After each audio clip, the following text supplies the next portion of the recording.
आपने सुना होगा अभी काफी न्यूज में चल रहा था वन नेशन वन इलेक्शन। इसका क्या मतलब है कि एक ही टाइम पे central election that is Lok Sabha and state elections that is legislative assembly के इलेक्शंस हो जाएंगे सभी स्टेट्स के एक साथ। और विषय है one nation one election. One nation one election. One nation one election. अरे हमको क्या मिलेगा? ये भारत की जरूरत है। इसमें आपत्ति क्या है? ये चलने वाला नहीं है। एक देश एक चुनाव होना चाहिए, एक मतदाता सूची होनी चाहिए। अब कुछ लोग इसके पक्ष में थे, कुछ विपक्ष में, means for and against.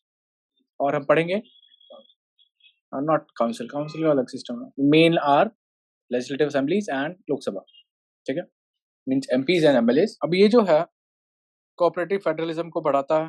Federalism क्या होता है? डिवीजन ऑफ पावर्स, ठीक है, and it sometimes have been impeded by article 356 that is president rule. ये जो आर्टिकल 356 है, इसको अंबेडकर साहब ने बोला था डेड लेटर, क्योंकि उन्होंने सोचा था कि इसको कभी यूज नहीं करेंगे, बट बाद में प्रेसिडेंट्स ने बहुत यूज किया, बहुत इसको एक्सप्लॉइट किया। प्रेसिडेंट रूल, अगर कोई स्टेट अच्छे से काम नहीं करेगी तो उसको सेंटर के कंट्रोल में ले लिया जाएगा, ठीक है। वहां पे जो एमएलएज हैं उनका काम खत्म, सारी machinery will be control by centre कुछ टाइम के लिए। बिल्कुल बिल्कुल, ठीक है। अब देखते हैं इस वन नेशन वन इलेक्शन के अगेंस्ट में क्या क्या है, फॉर में क्या क्या है ना, प्रोविजंस या फिर कंपोनेंट्स इसके अगेंस्ट में, मींस क्यों हमें नहीं करना चाहिए। सबसे पहले तो जब देखो सेंटर और स्टेट के इलेक्शन साथ में होंगे, है ना, तो लोग कंफ्यूज हो जाएंगे कि हम सीएम का चेहरा किसे बनाएं, पीएम का चेहरा किसे बनाएं।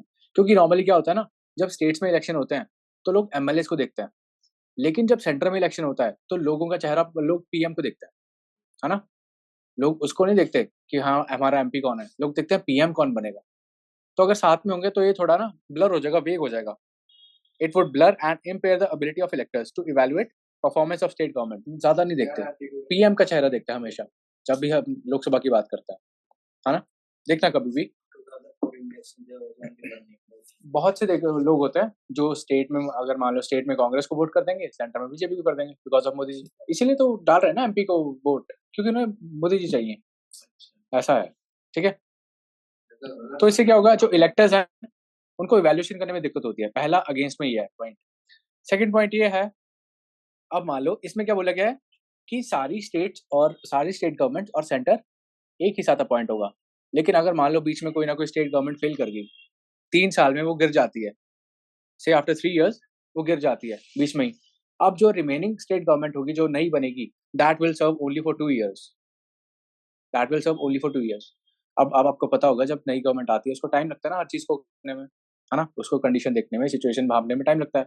तो 2 साल में वो क्या कर पाएगा? तो that is also against. Similar is in Lok Sabha. Lok Sabha में भी गवर्नमेंट गिरती हैं, है ना, सेम वही कॉन्सेप्ट। अगर मान लो 1 साल में 2 साल में गिर गए तो फिर वही पॉलिसी चेंज हो जाएंगी, सारी अनस्टेबिलिटी खराब हो जाएगी, है ना। तो that is also pros. Lok Sabha का स्टेट ही कर लेने जरा। अच्छा हाँ वो तो होगा ही, वो तो होगा ही, पूरे इंडिया में दोबारा होगा। हाँ? नहीं मैं कह रहा हूँ एमएलए की इलेक्शन तो लोकसभा बोल रहा हूँ, तो ना लोकसभा में गिरेगी, बट इलेक्शन तो सर साइमल्टेनियस होगी ना, उसी स्टेट का होगा जहाँ पे गिरेगी बाद में। समझ में, अगर स्टेट गवर्नमेंट सेंट्रल गवर्नमेंट बीच में गिर गई तो टाइम नहीं मिलेगा और सारी स्टेबिलिटी खराब हो जाएगी।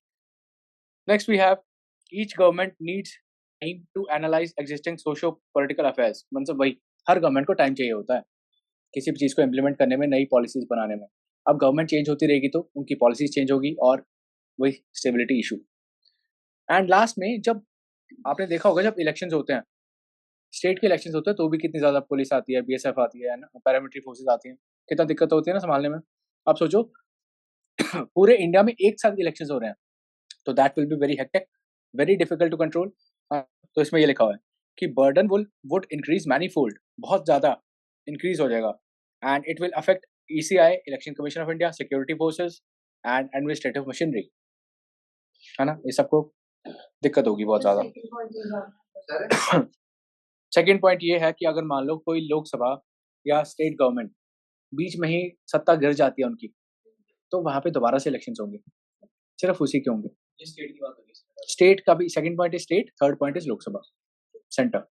अरे मैं इतना नहीं, अगर मेरी ओपोजिशन पार्टी है तेरे डाउट्स बाद में देखते हैं, तेरे डाउट बहुत ज्यादा लंबे होते हैं, बाद में करते हैं डाउट्स तेरे, ठीक है, बहुत लंबे डाउट होते हैं। For one nation one election, इसके फेवर में क्या क्या चीजें हैं, मीन्स इसके प्रॉस क्या क्या हैं, ये देखो। पहला क्या है, कॉस्ट एफिशिएंसी, एक साथ करेंगे तो कॉस्ट बचेगी, है ना, हर साल नया चीज नहीं करना पड़ेगा।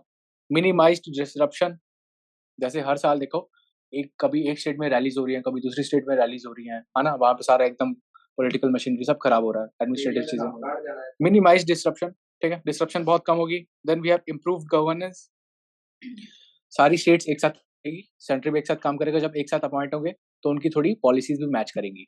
Improved governance, enhanced voter turnout, तो आपने देखा होगा कई बार ना वोटर्स कतराते हैं कि बार बार जाना पड़ रहा है, कभी स्टेट के लिए कभी सेंटर के लिए।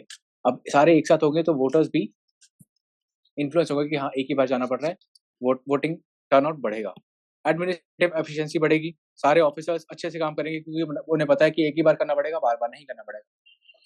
Then we have political stability, this is contradictory, ये थोड़ा कॉन्ट्राडिक्टरी है, इसमें थोड़ा कॉन्ट्राडिक्टरी है क्योंकि अगर कई बार सरकार गिर भी गई तो इंस्टेबिलिटी आ जाती है। इस पॉइंट थोड़ा आप नहीं लिखोगे तो भी चलेगा। रिड्यूस्ड इलेक्शन फटीग, मतलब भाई रैलीज कर रहे हैं, ये कर रहे हैं, वो कर रहे हैं हर साल, है ना, कभी स्टेट में कभी उस स्टेट में, अब सिर्फ एक ही बार करनी पड़ेगी, फिर 5 साल आराम। कर्टेल्स इलेक्टोरल माल प्रैक्टिसेस, माल प्रैक्टिस मतलब गलत तरीके अपनाना। देखा होगा कई लोग क्या करते हैं, एक ही बंदा 2 बार वोट दे आता है, या फिर कोई बंदा मर चुका है उसकी वोटें भी डल रही हैं, तो वैसी चीजें हो जाएंगी क्योंकि स्ट्रिक्टनेस ज्यादा होगी, एक ही बार होगा सब कुछ। Then we have consistent policy implementation, policy बढ़िया इंप्लीमेंट हो पाएगी, है ना। Then last, stronger federalism, division of powers, that will be better. So these are some points which are for and against one nation one election. These points can be used in your SSP and can be used in paper 2 of CAPF, ठीक है, one nation one election.